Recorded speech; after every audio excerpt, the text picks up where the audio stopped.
yang beranggotakan 4 orang. Judul tarian Tari Kipas.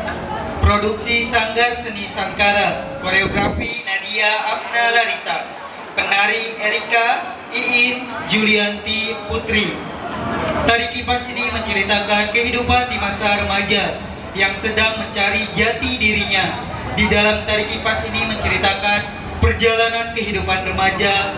Ada yang menyenangkan seperti kebersamaan, saling membantu, sama pendapat, dan ada juga yang tidak menyenangkan seperti ketidakselarasan pendapat, perbedaan, tujuan, dan lain-lain. Yang penting dalam kehidupan remaja itu yaitu kegembiraan, kebahagiaan di saat berkumpul bersama. Tarian ini diungkapkan melalui gerakan-gerakan yang dinamis dan tangkas dengan menggunakan properti kipas. Selamat menyaksikan.